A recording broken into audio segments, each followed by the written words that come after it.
या कुक्षि विवरे कृत्वा स्वयं रक्षति सर्वतः नमामि जननीं देवीं परां प्रकृतिरूपिणी कृच्छ्रेण महता देव्या धारितोऽहं यथोदरे तत्प्रसादात् जगद्दृष्टं मात्वर्नित्यं नमोऽस्तु ते पृथिव्या यानि तीर्थानि सागरादीनि सर्वतः वसन्ति यत्र తాం నౌమి మాతరం భూతి హేతవే. మాతృదేవో భవ. ఇప్పుడు మనము మార్చి నెల 16వ తారీఖు నుండి 31వ తారీఖు 2026 సంవత్సరం గోచార ఫలితాలు ఏ విధంగా ఉంటాయో స్వశాస్త్రీయంగా తెలుసుకునేటటువంటి ప్రయత్నం చేద్దాం. మీనరాశి వారికి మార్చి నెల 2026 సంవత్సరంలో 16వ తారీఖు నుంచి 31వ తారీఖు వరకు గోచార ఫలితాలు ఏ విధంగా ఉన్నాయి, ఏ విధమైన జాగ్రత్తలు తీసుకోవాలి ప్రతికూలంగా ఉన్నటువంటి వారికి గ్రహాలకు అనేటువంటి విషయాన్ని మనం సశాస్త్రీయంగా తెలుసుకునే ప్రయత్నం చేద్దాము. ఇందులో నా కవిత్వం కానీ నా పైత్యం కానీ ఏమీ ఉండవండి. శాస్త్రం ఎంతవరకు చెప్పిందో అంతవరకు మాత్రమే చెప్పడం జరుగుతూ ఉంటుంది. కాబట్టి మీరు జాగ్రత్తగా వినండి. ఇక్కడ మీనరాశి వారికి జన్మంలోనే 3 గ్రహాల యొక్క సంచారం జరుగుతూ ఉన్నది. ఒకటి శని భగవానుడు, అంటే జన్మంలోనే శని అన్నట్టయితే దీన్ని ఏళ్ళనాటి శనిలో తన తనుభావంలోనే ఉన్నారు కాబట్టి అక్కడ ముఖ్యంగా ప్రవర్తన బాగుండదు, ఏ పని ముందుకు వెళ్ళదు, చేద్దాం చూద్దాం అన్నట్టుగానే ఉంటుంది, అలా జరిగిపోతూ ఉంటుంది కాలం. కానీ పని మాత్రం ముందుకు వెళ్ళినటువంటి పరిస్థితి, అనేక రకాలైనటువంటి శారీరకమైనటువంటి రుగ్మతలు కలిగించేటువంటి పరిస్థితి. ఇకపోతే రవి కూడా జన్మంలో ఉన్నారు. జన్మంలో రవి ఉండటం వల్ల చెడు ప్రవర్తనలు, తీవ్ర స్వభావం, గవుక్కుని మాట జారిపోవటం, ఇట్లాంటివన్నీ రవి వల్ల కలుగుతూ ఉంటాయి. ఇక శుక్రుని కనుక మనం తీసుకున్నట్టయితే జన్మంలో 25వ తారీఖు వరకు, అంటే 10 రోజుల పాటు జన్మంలో ఉంటారు. అనుకూలమైన ఫలితాలు. అటు శని భగవానుడు రవి ఏవైతే మనం ఏ విషయంలో ఇబ్బంది పెట్టదలుచుకున్నారో పెడుతుంటారో వాళ్ళని కాస్త వాళ్ళకి భిన్నమైనటువంటి ఫలితాన్ని ఈయన ఇవ్వడం ద్వారా మనకి కొంత ఊరటనిస్తుంది. అట్లాగే ఒక 6 రోజుల పాటు ద్వితీయ స్థానంలో ఉండటం వల్ల ఆ 6 రోజుల్లో ధనానికి లోటు లేకుండా, అలాగే కుటుంబంలో పరిస్థితులు కొంచెం అనుకూలంగా ఉండేలాగా, కంటి వ్యాధులు ఉన్న వారికి కాస్త నివాళించే విధంగాను శుక్ర భగవాన్ యొక్క అనుగ్రహం కలుగుతూ ఉన్నది. ఇకపోతే చతుర్థ స్థానంలో గురు యొక్క సంచారం శుభ ఫలితములను ఇవ్వజాలదు. చతుర్థ స్థానంలో గురు సంచారం విద్య విషయంలోను, భూమి విషయంలోను, గృహ విషయంలోను, వాహనాల విషయంలోను, రియల్ ఎస్టేట్ వ్యాపారం చేసేవారికి వీటికంటే కూడా ప్రతికూలమైన ఫలితాలే ఇస్తూ ఉన్నాడు గురువు చతుర్థ స్థానం సంచారం వలన. తల్లి గారి విషయంలో కొంచెం జాగ్రత్త తీసుకోండి. అలాగే 6వ స్థానంలో కేతు గ్రహ సంచారం. ఈ కేతు మాత్రం పరిపూర్ణమైనటువంటి శుభ ఫలితాలు ఇస్తూ ఉన్నాడు. ఏంటంటే ఆరోగ్యం బాగుండేలా చూస్తారు. అలాగే రుణాలు ఏమైనా ఉన్నట్టయితే తీర్చేయగలుగుతాము. రుణం కోసం మనమే ప్రయత్నం చేస్తున్నాము, తప్పకుండా దొరుకుతుంది.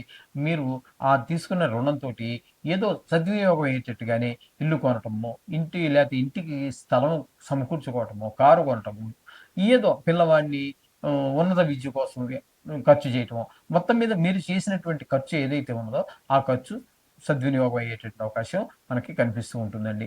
ఈ ఈ కేతుగ్రహ సంచారం వలన ఇక్కడ ఆ రుణం ఉంటే తీర్చేయగలడం, అంటే మొత్తం మీద ధనానికి లోటు లేనటువంటి పరిస్థితిని కేతు కనిపిస్తూ ఉన్నారు ఇక్కడ. ఇకపోతే వ్యయ స్థానంలో 3 గ్రహాల యొక్క సంచారం జరుగుతోంది. రాహువు, బుధుడు, కుజుడు.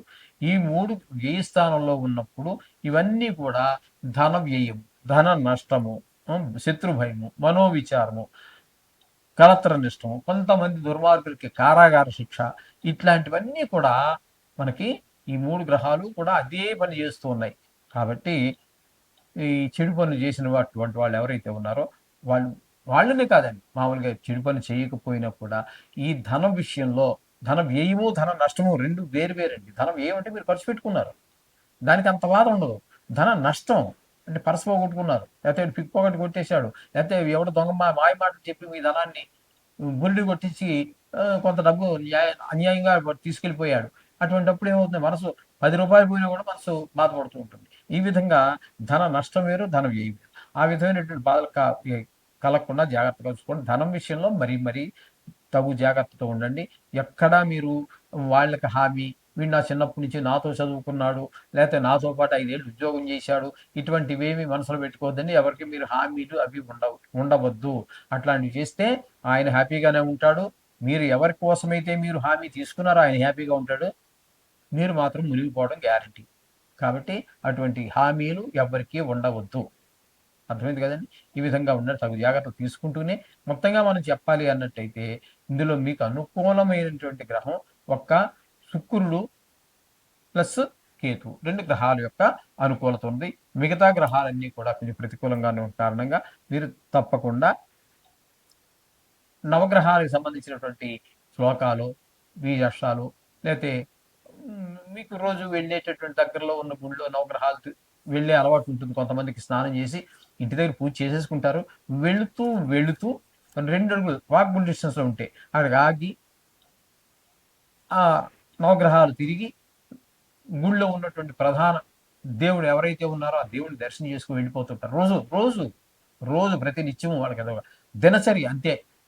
ఆ విధంగా చేసే వాళ్ళకి చాలా శుభప్రదమైన ఫలితాలు ఉంటాయి. చక్కగా మీరు ఆ విధంగా చేయండి. సకల శుభాలు పొందండి. శుభభూయాలు. కన్యా రాశి వారికి 2026 సంవత్సరం మార్చి నెల 16వ తారీఖు నుంచి 31వ తారీఖు వరకు గోచార ఫలితాలు ఏ విధంగా ఉన్నాయో సశాస్త్రీయమైన పద్ధతిలో తెలుసుకునే ప్రయత్నం చేద్దాము. ఇందులో నా కవిత్వం కానీ నా పైత్యం కానీ ఏమీ ఉండదండి. శాస్త్రం ఎంతవరకు చెప్పిందో అంతవరకు మాత్రమే చెప్పడం జరుగుతుంది. ఇక్కడ కన్యా రాశి వారికి షష్టమ స్థానంలో షష్టమ స్థానంలో రాహువు, బుధుడు, కుజుడు 3 గ్రహాల యొక్క సంచారం జరుగుతోంది. ఇక్కడ 6వ స్థానంలో రాహు అనేటటువంటి గ్రహము చాలా సుఫలితాలు ఇస్తుందండి. ఆరోగ్యం బాగుంటుంది. అప్పులు ఏమైనా మనం ఎవరికైనా బాకీ పడి ఉన్నట్టయితే ఎప్పటి నుంచో మనం వాళ్ళకి వడ్డీ కట్టుకుంటూ వస్తున్నాం కానీ అసలు తీర్చలేకపోతూ ఉన్నాము. అవకాశం రాలేదు. ఇప్పుడు ఈ సమయంలో మనం ఆ అప్పును తీర్చేయడానికి అవకాశం ఏర్పడుతుంది. అలాగే మనం అప్పు కోసం ప్రయత్నం చేస్తే తప్పకుండా అప్పు పుడుతుంది. అది మీరు సద్వినియోగం చేసుకోగలుగుతారు. అలాగే కుజుడు కూడా 6వ స్థానంలో గోచార రీత్యా అద్భుతమైనటువంటి ఫలితాలు వస్తాయి. ఆరోగ్యం బాగుంటుంది. అలాగే అప్పులుంటే తీర్చేయగలుగుతాము. అలాగే అప్పు కావాలంటే పుడుతుంది. అది కూడా సద్వినియోగం అవుతుంది. ఇకపోతే బుధుడు 6వ స్థానంలో గోచార రీత్యా అంటే ఆయన కూడా యోగ కారకుడే అవుతున్నాడు 6వ స్థానంలో. కాబట్టి రాహువు, బుధుడు, కుజుడు 3 గ్రహాలు కూడా మనకి అత్యంత శుభప్రదమైనటువంటి ఫలితాలు. ఆరోగ్యం బాగుంటుంది.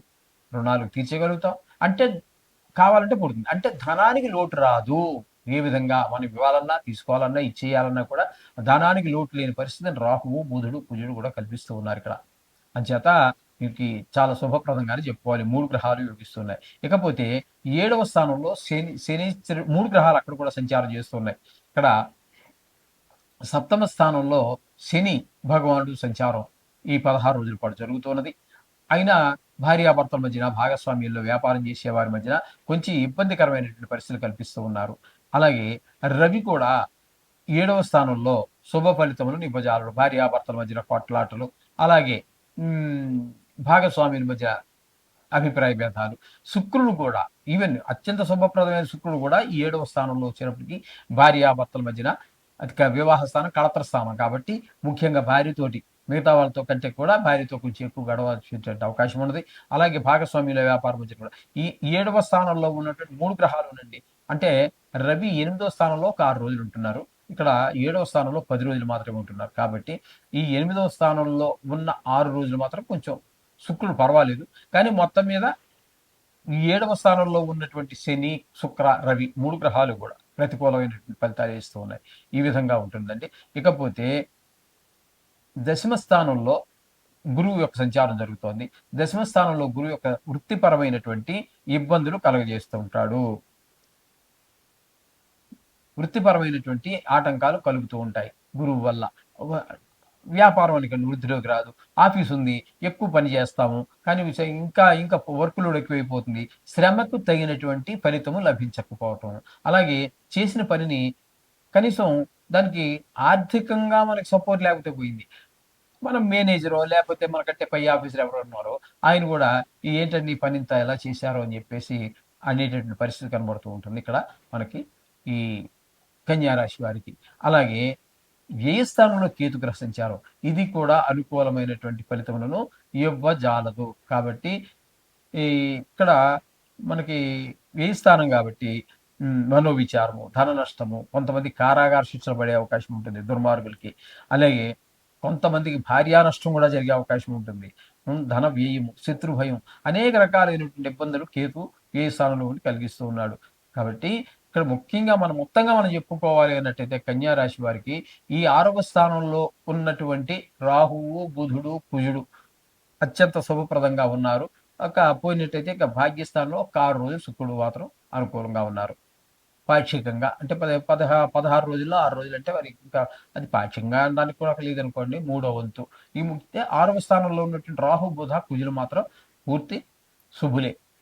ఈ ఈ కన్యా రాశి వారికి. కాబట్టి ఇక్కడ మీరు ఆహ్, చాలా ఒక రకంగా మీడియంగా బానే ఉందని చెప్పుకోవచ్చు. మిగతా గ్రహాలన్నిటికి కూడా మీరు ఖచ్చితంగా నవగ్రహాలకు సంబంధించినటువంటి ఏదో ఒకటి చేసుకుంటే మీకు శుభప్రదమైన ఫలితాలు కలుగుతూ ఉంటాయి. ఆ విధంగా చేయండి. శుభం భూయాత్.